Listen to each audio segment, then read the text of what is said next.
ها هو حايم الجندي يعود إلى بيته في ضاحية تل أبيب.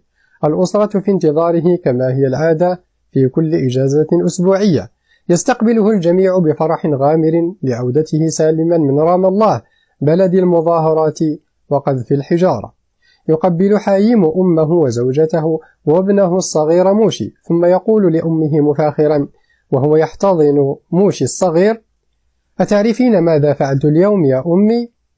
لقد أطلقت النار على المتظاهرين. أصبت طفلا في مثل عمر موشي كان يمسك بيد أبيه ويسير في المظاهرة. أعرف أن الطفل قد مات. موشي وهو ابنه الطفل الصغير يقول أو يقفز من حضن أبيه مذعورا ويقول: مات؟ الأب مبتسما: نعم مات وأرحتك من شره.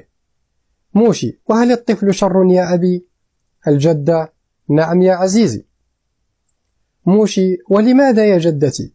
الجدة: لأنهم معاندون ولا ينظفون أنفسهم. معاندون ولا ينظفون أنفسهم. موشي: ألا ينظفون أيديهم ووجوههم بالماء والصابون؟ حايم وهو الجندي ضاحكا: ليس المهم أن ينظفوا أجسامهم، المهم أن قلوبهم فيها كراهية. موشي: لماذا يكرهوننا يا أبي؟ حايم: لأنهم لا يريدون أن ننعم بالراحة وأن يعترفوا بنا. موشي متعجبة: وهل كل من يقذف بالحجارة يعتبر شريرا؟ تدخل الزوجة وحين تسمع عبارة ابنها الصغير تغرق في الضحك. الزوجة: كن حذرا يا حايم وأنت تتكلم مع موشي، إنه يناقش الأمور بطريقة غريبة. تصور أنه ينصب لي محضرا حين أحدثه عنك وعن عملك في الأراضي المحررة.